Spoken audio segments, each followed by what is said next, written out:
Bwana Yesu asifiwe sana. Nawakaribisha tena kwa somo la asubuhi ya leo. Kichwa cha somo kinasema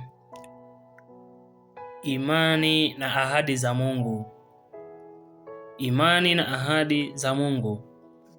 Ni Julai 22.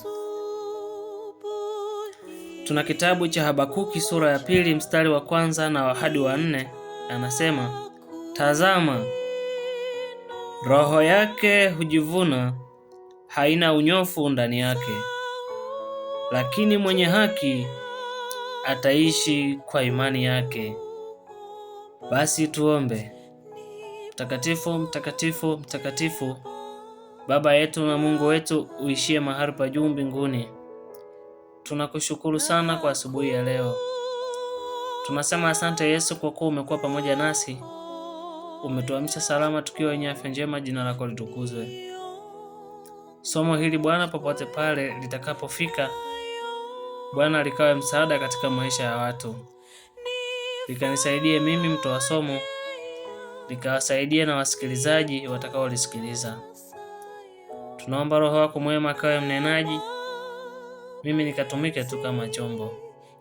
Sifa, heshima na utukufu vikurudie wewe milele na milele, kwa kuwa unastahili. Masaa haya semezana nasi mwanzo hadi mwisho. Tuna imani utakuwa pamoja nasi, ni katika jina la Yesu, amina.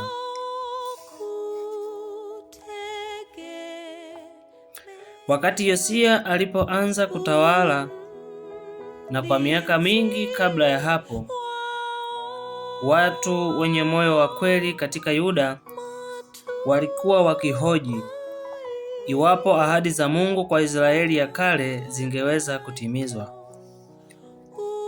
Maswali haya yenye shauku yalitolewa na nabii Habakuki, akitazama hali ya waaminifu katika siku zake. Alionyesha mzigo wa moyo wake katika swali, Bwana, nilie hata lini, wewe usitake kusikia? Kisha imani yake ikifikia ng'ambo ya mambo ya kuogofya yanayoelekea kuja katika wakati ujao wa karibu, na kushikilia kwa uthabiti ahadi za thamani zinazodhihirisha upendo wa Mungu kwa watoto wake wanaomwamini. Nabii aliongeza, hatutakufa. Kwa tamko hili la imani, aliweka suala lake na lile la kila Mwisraeli anayeamini mikononi mwa Mungu mwenye huruma.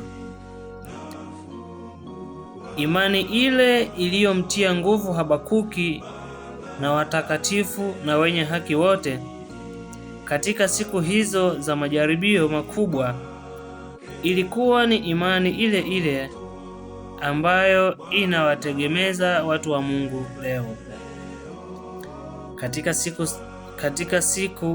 Katika saa zenye giza kuu, chini ya hali za kuogofya mno, muumini Mkristo anaweza kuiweka roho yake ikiwa ameegemezwa juu ya chanzo cha nuru na nguvu zote.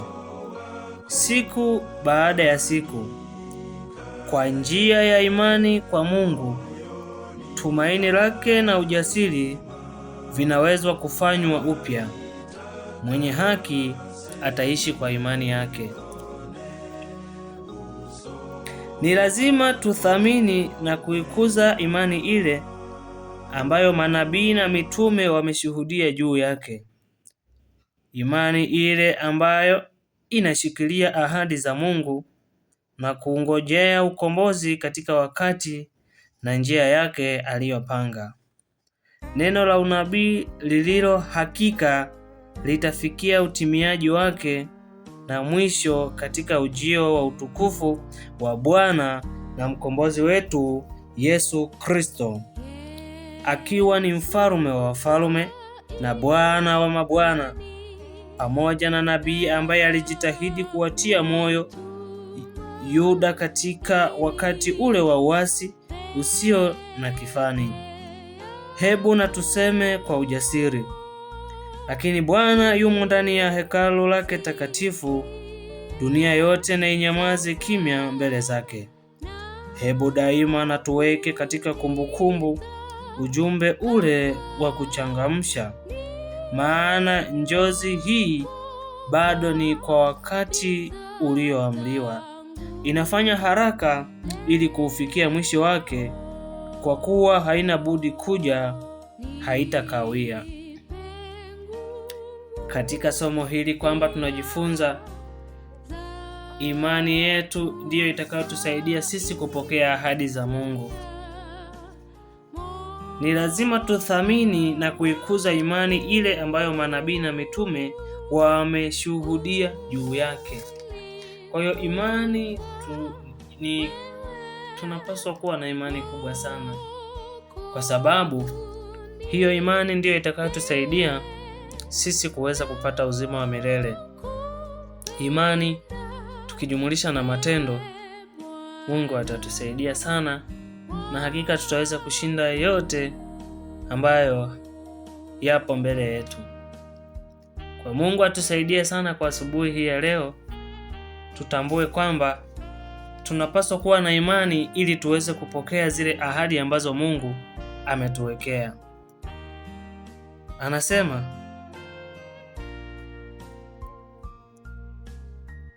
mwisho katika ujio wa utukufu